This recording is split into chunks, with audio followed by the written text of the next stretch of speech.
Well, here's a fun type of fairy that we may all want to have in our homes. Maybe, just maybe. It's called the kitchen fairy. Now, the kitchen fairies are exactly what they say. They obsessively clean and sweep for their owners. Yeah, kind of something everyone would want in their home, right?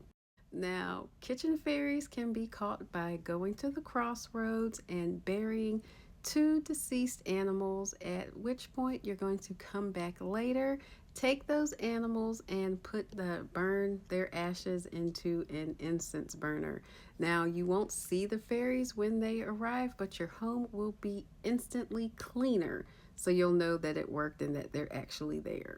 Now, of course, there are two problems with this. The first one, like any good worker, fairies expect to be paid, and kitchen fairies only want to be paid with that of a human to eat. Now, there is a way that you can get out of this. So at the end of the year, tell them that they broke a dish or some pottery, and you will need payment yourself, so you're going to have to postpone their payment and they need to work for you for another year. This postponement is said to work for decades on end because kitchen fairies are not that bright. So they'll just keep working and working and hoping one day that they'll get some food. Now, here's problem number two, getting rid of them. It's not that easy to actually get rid of them. You have to marry them off. So, what you want to do is take some ashes and some silver, and I'll explain in the folklore. You'll see exactly how this works. And you want to take those ashes and silver and go lay it in the middle of a road somewhere. Some unsuspecting person will come by, pick up the silver, and ta-da! They are now the owners of said kitchen fairies, and you are home free.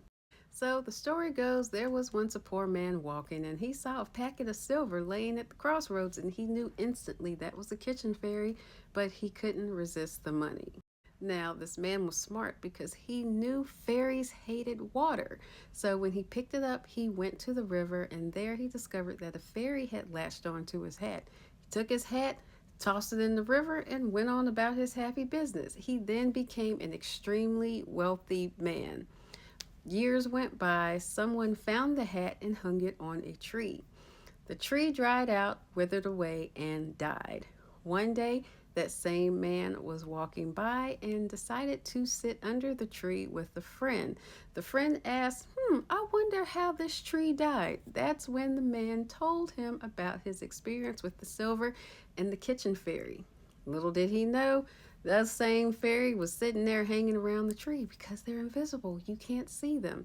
The fairy, hearing this, became enraged and ate the man's soul immediately, where he withered away and unalived. I had to cut that last part out because of what I said. But yes, he unalived. So, yeah, kind of crazy, right?